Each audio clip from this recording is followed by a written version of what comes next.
Olá, no vídeo de hoje vamos falar um pouco sobre cromatografia de trocas iônicas.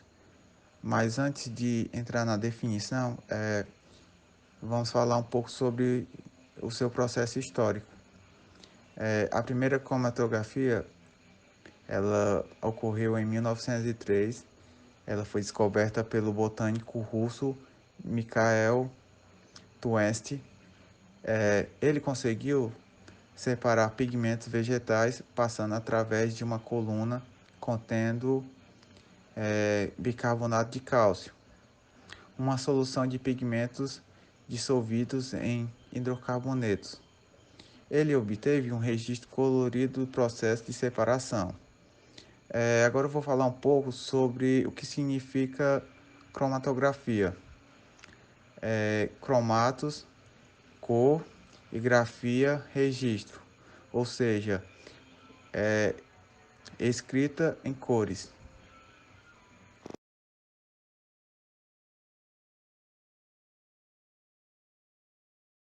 Agora vamos para a definição de cromatografia. Ela pode ser definida como uma técnica quantitativa que tem definição geral de duas utilizações. Na primeira, serve para identificar substância. Já na segunda, de separação e purificação de misturas, usando como propriedades solubilidade, tamanho e massa. Podemos destacar que a cromatografia pode ser utilizada na identificação de compostos por comparações com padrões previamente existentes para a purificação de compostos. Outra definição é fase móvel e fase estacionária. Na fase móvel, o solvente ele pode ser um gás ou um líquido e ele se move pelo método físico-químico de separação. Seu sistema é baseado na migração diferencial dos componentes de uma mistura devido à diferença de graus de interações entre essas duas fases, inadmissíveis. A móvel e outra física que se move através do sistema que varia entre colunas ou uma placa carregando soluto. Já na fase estacionária, o sólido ou líquido impregnado em um sólido ela permanece fixo ao sistema que pode ser uma placa ou uma coluna.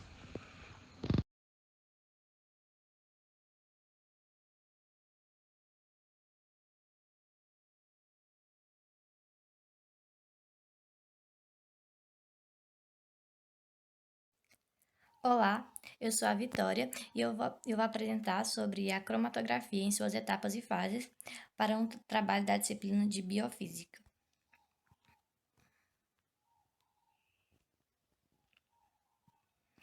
A cromatografia ela vai consistir em uma técnica quantitativa que ela vai ter duas finalidades: a, a identificação de substâncias e a separação ou purificação de misturas, usando as propriedades como a solubilidade, tamanho e massa.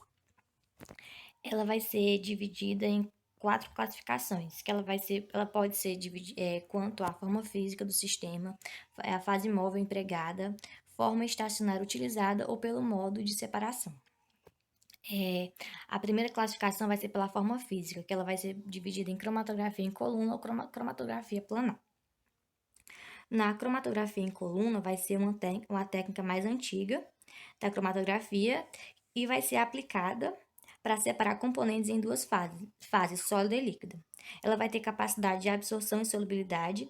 Esse processo vai ocorrer em uma coluna de vidro ou metal em que preenche o reservatório com a dissolvente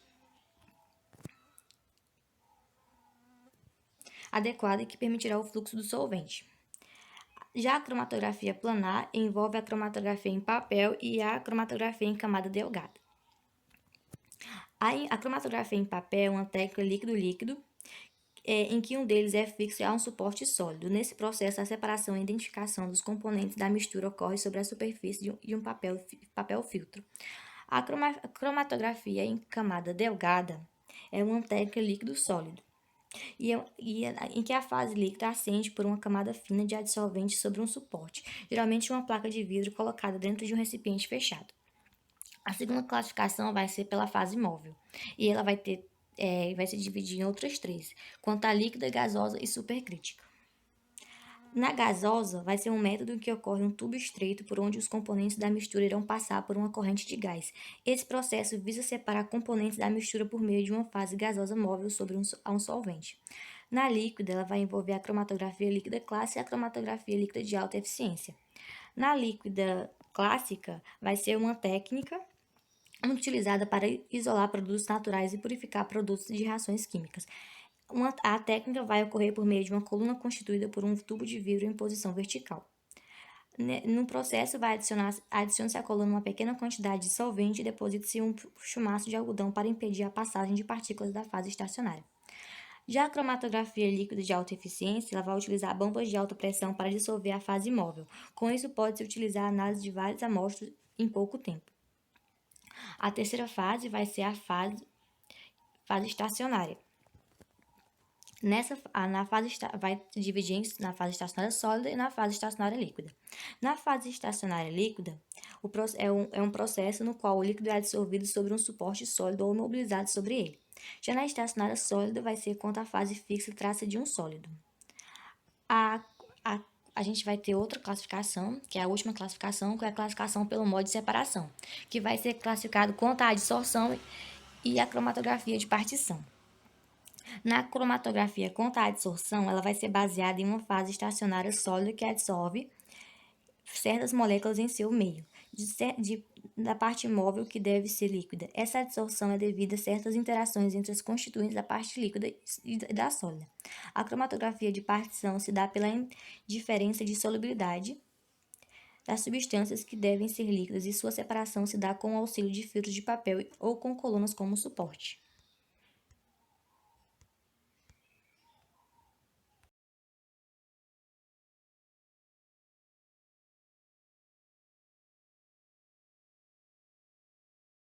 De qualidade. Devido às consequências que a presença de altas concentrações de alguns compostos podem causar ao meio ambiente, exige-se perante normas um monitoramento em suas concentrações em diversas aplicações.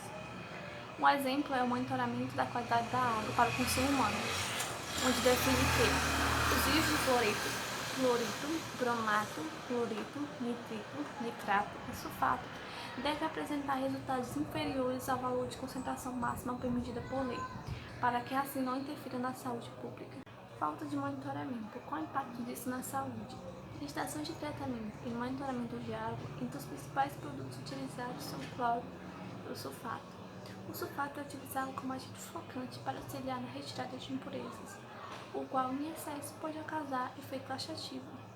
Já o cloro é utilizado para a eliminação de micro-organismos patologênicos, que podem causar diversas doenças. Entre as etapas da estação de tratamento de água é de total importância o monitoramento da dosagem de cloro ou hipoclorito de sódio, pois os mesmos podem alterar a produção de clorito, clorato e clorito.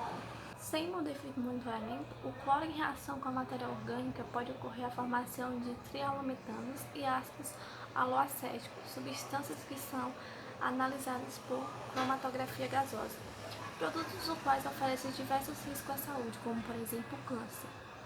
O cloreto em excesso também pode ser responsável pelo aumento de metais na água, pois o mesmo ocasiona a corrosão das tubulações metálicas.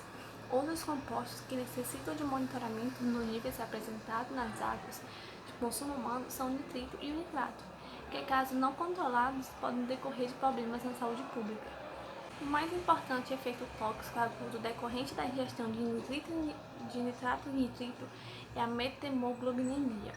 O nitrito interage com a hemoglobina do sangue, oxidando a metaglobina, que ocorre a redução do transporte de oxigênio dos alvéolos pulmonares para os tecidos. A exposição a nitrito e nitrato em baixas quantidades pode não acarretar em danos à saúde, pois os mesmos podem ser catalisados naturalmente.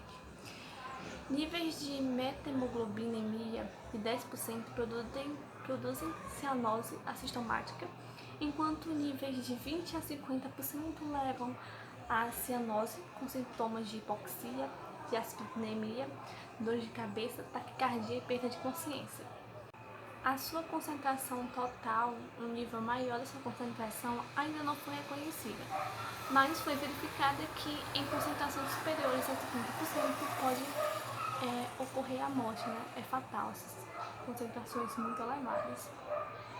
Outro composto que sua análise é realizada através do cromatógrafo de íons, que é o fluoreto, composto qual naturalmente não é encontrado na água, porém o contato com outros meios, como por exemplo os rochas, pode acabar contaminando.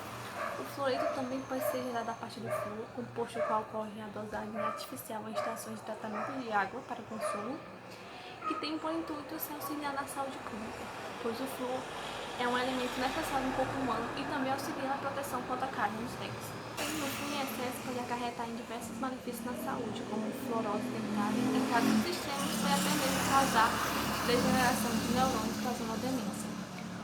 Por consequência, é de extrema importância o monitoramento desses vírus, os quais, fora da normalidade, podem desenvolver diversos malefícios à saúde pública. A cromatografia iônica é entre os meios mais eficientes de análise desses compostos, pois a mesma possui maior exatidão de resultados e também é capaz de identificar desde concentrações baixas até altas concentrações.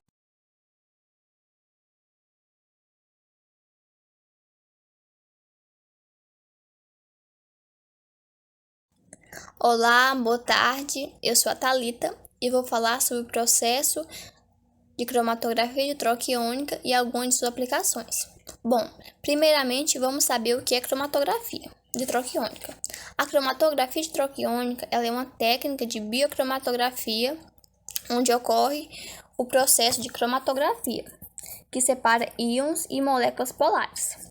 E essa separação ela é realizada com base em sua afinidade com a resina trocadora de íons. Nesse processo, o ponto isoelétrico é o pH, onde a proteína possui carga líquida zero. E dependendo do pH da solução tampão, a proteína de interesse assume cargas superficiais líquidas diferentes.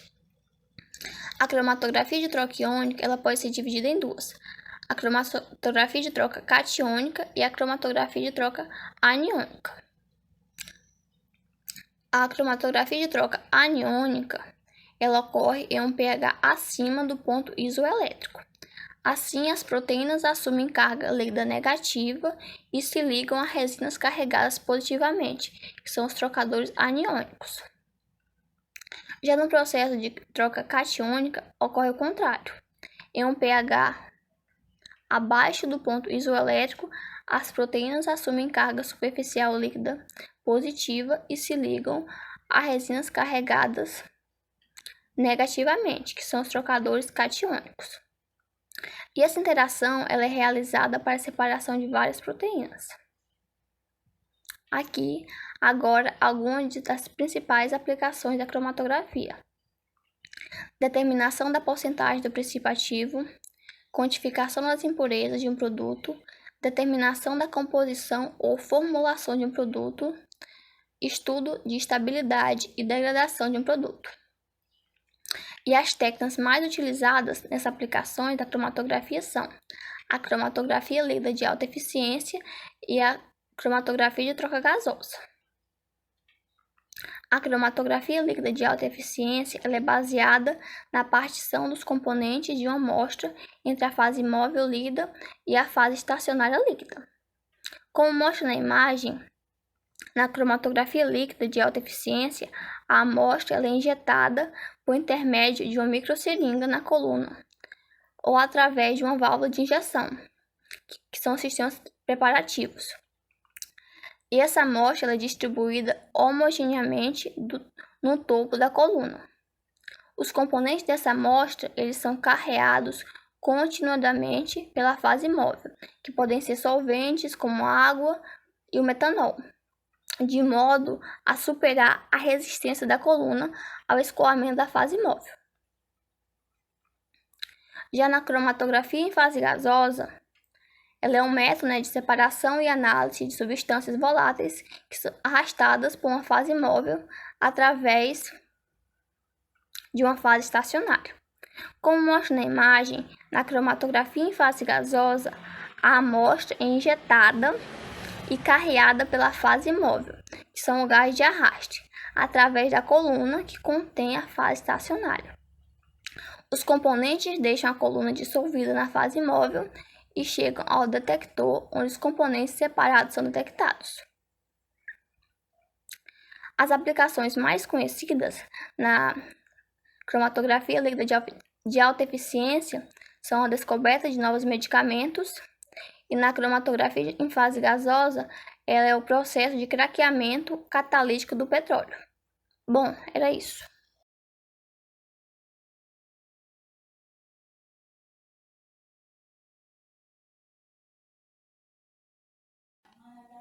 Bom, agora eu vou apresentar algumas vantagens e desvantagens que vêm com a técnica da cromatografia por troca iônica. Iniciando com as vantagens dessa técnica, é que a mesma permite a determinação de espécies iônicas, orgânicas e inorgânicas. Ou seja, essa técnica ela determina quais substâncias possuem o carbono como componente principal em si. Há também a altíssima sensibilidade dessa técnica a baixas concentrações, como também tendo um tempo bastante viável para análise do material, levando cerca de apenas 15 minutos. E com isso temos também a necessidade de pequenos volumes de amostra, cerca de 1 ml, que é bastante simples e fácil de coletar. As desvantagens que essa técnica traz em si é basicamente relacionada ao custo da mesma. Por necessitar de equipamentos específicos e treinamento de pessoas profissionais para manusear esses equipamentos, essa técnica ela acaba sendo bastante cara, como também a necessidade de produtos químicos, eluentes e reagentes. Como eu disse anteriormente, há uma necessidade de uma mão de obra especializada, necessitando de um técnico capacitado em operar os equipamentos e analisar as amostras a fim de obter seus resultados. É isso, muito obrigado, e qualquer dúvida poderá ser sanada no e-mail abaixo.